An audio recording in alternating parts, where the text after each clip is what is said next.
once powerful People's Democratic Party, well, members of the party say the party is still powerful. I don't know about once powerful, which led the country for about 16 years until its ouster by the All Progressives Congress, APC, is now, some people say, a shadow of itself. No thanks to the internal strife provoked in the aftermath of the 2023 presidential election over zoning. Since then, the party has found itself consistently dragged from one disagreement, legal tussles, or the other to fight for control of the party. A few days ago, the party led a delegation of its top hierarchy to visit former President Goodluck Jonathan to confer and brief him on goings-on in the party. Joining us on this show to discuss the party's travails in the immediate past and project the future of the party if the former president throws his hat in the ring is Jacob Mark, former PDP National Legal Advisor. Good morning, Mr. Mark, and Happy New Year to you. Good to see you again on the Morning Show. Dr. Abati, Happy New Year and good morning. Thank you.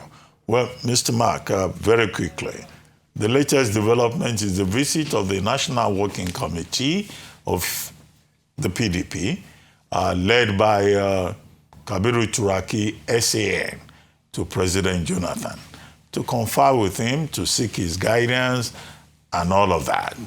Now, what do you make of this major outcome of that meeting and consultation, with the president saying that, look, the PDP is alive and well, and is the only surviving party since the return to democracy in 1998-1999. And he, President Jonathan, remains committed to the party that gave him all his major opportunities as a politician and as a political leader. How significant do you think that is, and how do you think that fits into this lead-up to the 2027 general election?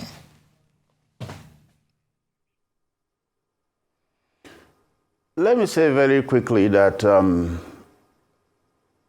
the words of the former president are so soothing and very reassuring, because they are not coming from a riffraff. They are coming from a statesman. Those words are coming from a man recognized and respected around the globe, not just within Africa, but around the globe. And his words mean a lot to all those who mean well for this country. We live in times when people are quick to forget their roots, when decency takes the backstage, when personal interests and self-made egos take the stage. People have forgotten that they were nothing before 1999. People have forgotten the platform that made them have a microphone placed before their mouth, and now they are talking as if they are God.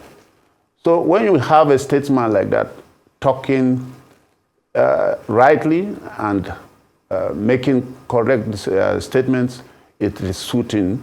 It is a distance far away from what is going on in the country when you have the elite, the VVIP as they call themselves, throwing away all the goodies they got from the PDP and running to one party, a party that has thrown the country into chaos, insecurity all over the place. The economy is in shambles. The ordinary Nigerian is unable to celebrate Christmas or Salah.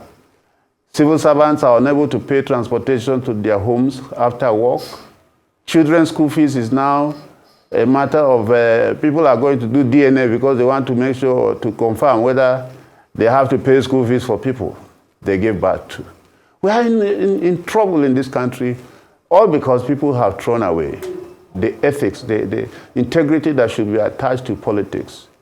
It is now just okay to think of the next election, not what the government is doing, not the position of the country, not the condition under which the country and the Nigerian people are living. Nobody is discussing that. Governance has been put to the back seat, and 2027 elections have taken the front seat. And it's a shame that people who were brought up are using their left hand to point at their father's houses. And it's a shame. It's a catastrophe.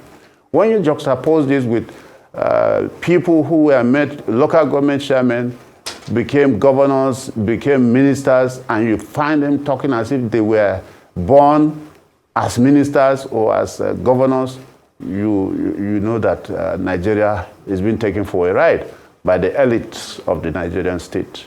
And it's unfortunate. So the discussions with the former president really came at the right time. And there must be a way of putting people in check. Let us match the brakes and stop this movement to nowhere. Because the Nigerian politician must respect the Nigerian people. Okay, well, it's clear you're optimistic that this meeting with the former president is something that marks the beginning of a new trajectory for the PDP. But let's look at some of the statements that have been made following this meeting. One of the comments was, of course, around the fact that we know that the majority of the issues before the PDP are now court cases. And is there an ability to resolve these issues politically? Or do you think that these court cases will have to be dragged on to their final conclusion? That's the first leg. On the second leg, yesterday, the South-South chairman of the PDP, Emmanuel Ogidi, said he will be reaching out an olive branch to Atiku Abubakar, Peter Obi. Are all these feasible and, these strategies that you think will yield any fruits? Personally, I don't believe that political cases should be resolved by courts. And my position is guided largely by the decisions of the Supreme Court in a plethora of cases where the Supreme Court has consistently maintained that the internal affairs of political parties are a no-go area for the courts.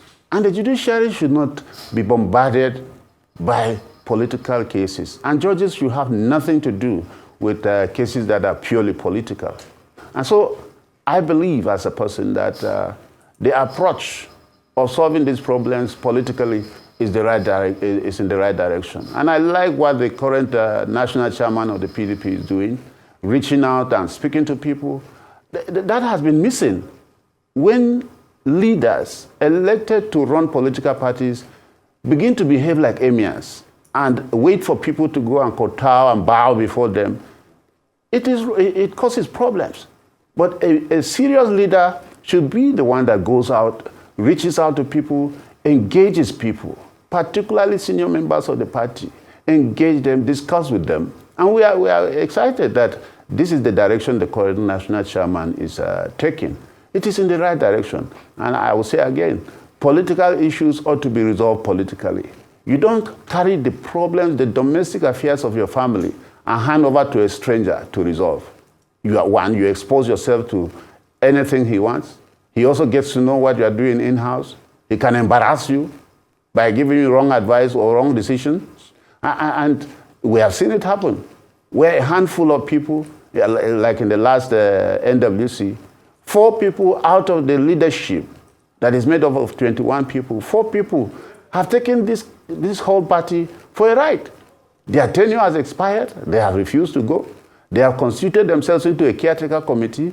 They have called people from nowhere and appointed them as BOT members, as NEC members, and they are causing problems, all because the issues were allowed to cascade and transmute to the corridors of the courts.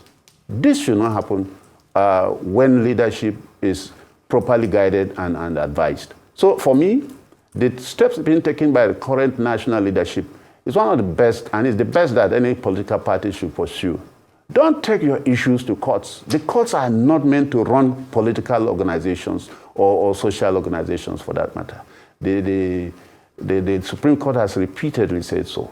And it's sad that our courts, particularly the high courts, have allowed themselves to be drawn into the administrative issues of the PDP. They ought to have thrown those cases away. When you come to court on an issue that is purely administrative, and purely regarding and surrounded by the issues of internal administration, no court should allow you to take advantage of its jurisdiction. But we have issues both with the political party and the judiciary, where people in clear aberration to the position of the Supreme Court will still entertain such cases. And it is very clear that recently the Supreme Court, in the cases involving SDP and a court party, restated the same position this December, that internal affairs of political parties must be resolved by the political parties. And the court should be saved from the terrible things that happen with politics. And you can see the politicians that are at daggers drawn, tomorrow you just find them sitting down on the same table. And by that time, they would have embarrassed and drawn the courts to a lot of problems. Even the litany of cases that are pending before the courts are sufficient wahala for the courts. Now, politicians find it easy to go and inundate the courts with more pressure. Sure. Bring all these things that are purely their internal affairs to the courts. That should not be allowed to happen. And so, going in the direction of solving issues politically, as been done by the current national chairman, is a welcome development. Understood. Now, going back to your first answer during this interview, you talked pretty highly of the former president, and you talked about how he has really put in a breath of fresh air, essentially, to the PDP, especially at a time of so much internal crises. And speaking of that crisis, I do want to ask you whether you feel as though one portion of the crisis that's befuddling the party is this issue with power struggles, one person feeling as though they should have a certain amount of power, that being something that ruffles feathers. So when you're looking at the real causes of these internal crises that we're seeing within the PDP, do you think that it's because there is a single person who wields too much power? And if so, do you think Nyesom Wike falls into that category? Nobody should be guessing. Certainly, your friend Wike falls into that category. Somebody who was not known anywhere in Nigeria, became a local government chairman, then became a chief of staff. Thereafter, he became governor and then minister. And suddenly, he is a god with a small g. And he boasts about it. I heard him the other day saying that nobody should come near Rivers State. He is the Lord Mayor of Rivers State. And for me, Rivers State is one of those states that boasts of the high caliber of educated people. In my profession as a lawyer, we refer to Rivers State because of the kind of people that have come from there. In my profession, we highly adore them. But it's embarrassing that a young man like Wike will come and browbeat everybody to submission, and he's dancing all over the place with nobody to call him to order. It's an embarrassment. Now, Nigeria needs to sit down and think. This issue of people decamping to one party is a threat to democracy. And some of them have said it clearly. And we are tempted to agree that why they are shifting to APC, it's not because the APC has performed. It's not because the records are positive. No, it is because they say that in 2027, election results will be written by INEC for the ruling party. And so nobody wants to lose out simply because he's in a different political party. This is the main cause of the defections from the National Assembly to the governors, everywhere. It's not because people are happy. You can't go to some villages and campaign in the name of APC. They will chase you out. And that is what we saw we have started seeing in the North, where members of the National Assembly who went home in December were beaten up. And this trend is going to continue because people are in pain. And yet the elite, the VVIP, are defecting to the party that is bringing pain to them. And they are so arrogant about it. They are unapologetic about it. We may not have clear-cut ideologies in the political parties. But if you go to my village, for instance, we have our groups. We have our beliefs. We believe, we know who stands for us. We know the political party that has been there for us. So once you move out of that political party, you have lost the election, and they know it. But at the elite level, they say there is no ideology, so they can shift from one political party to the other. But if you go to your own environment, you know who has always been aligned to outside forces. You know who does not come for your cultural meetings. You know who does not identify with your people. But because you know who belongs to you, you will vote for that person. That is traceable to our Nigerian system. So when the elite behave as if once the governor moves, everything moves with him, they are making a mistake. And they are going to be shocked. Okay. Because unless, of course, what they are saying is true, that there will be no elections, that the elections will be written by INEC for them, if elections will indeed take place and every vote will count, there are going to be shocks in this 2027. Okay. Mr.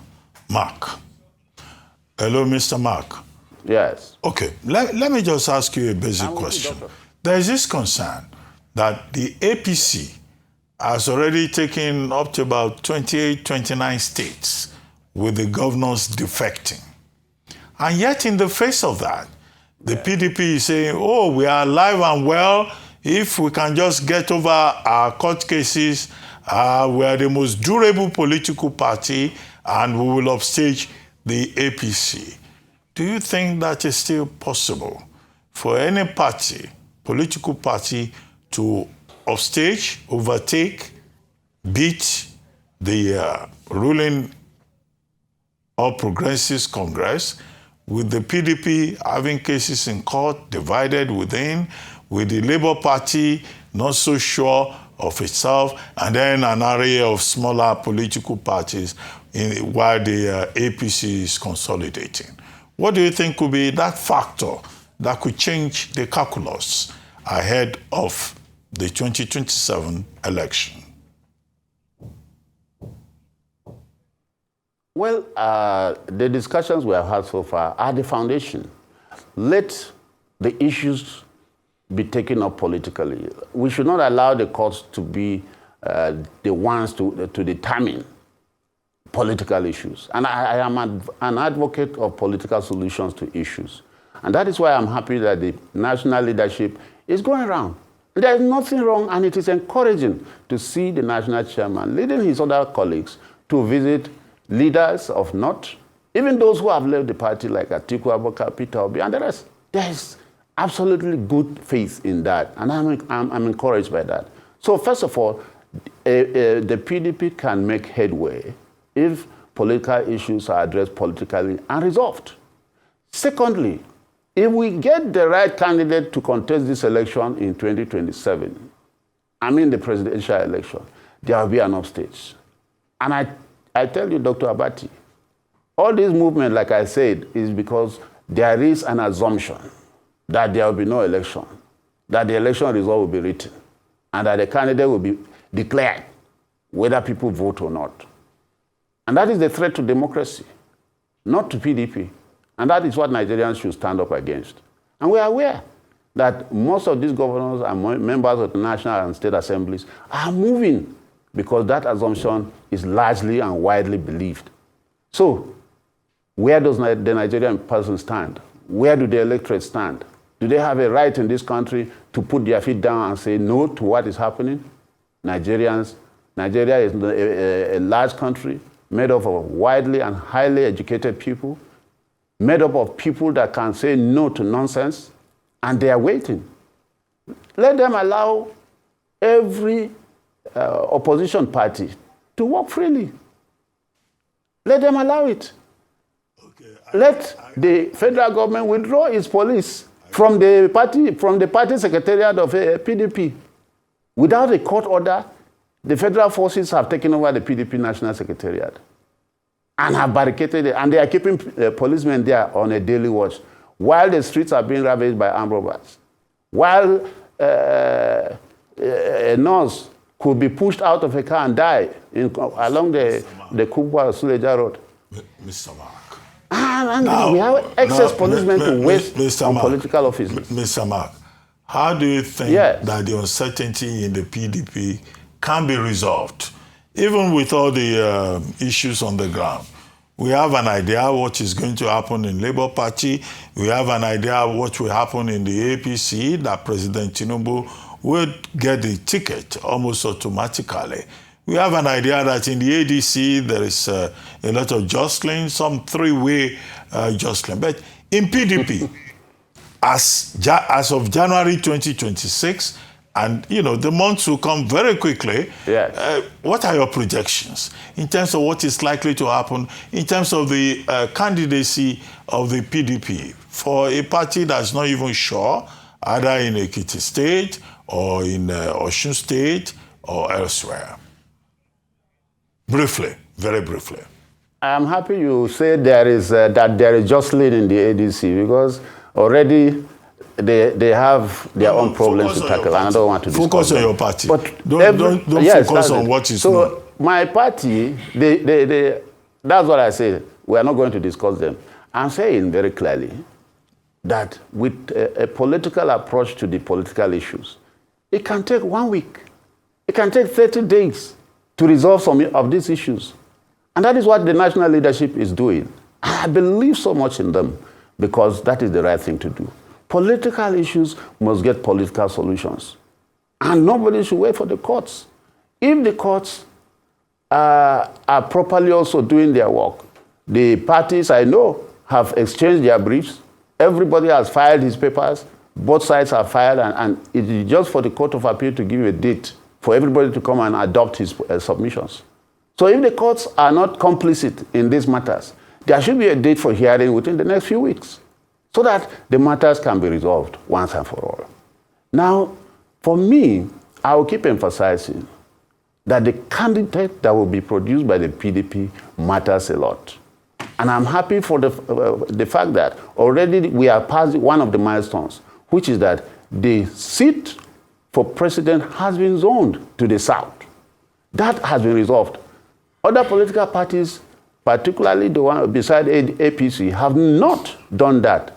And there are problems in that. So for me, we have already gone ahead to solve one of the major challenges, which is zoning. And so shopping for a candidate will not be a problem once the political issues are resolved politically. And I tell you, Dr. Abati, you will even join us. Thank you very much, Mr. Jacob Mark, for joining us on The Morning Show.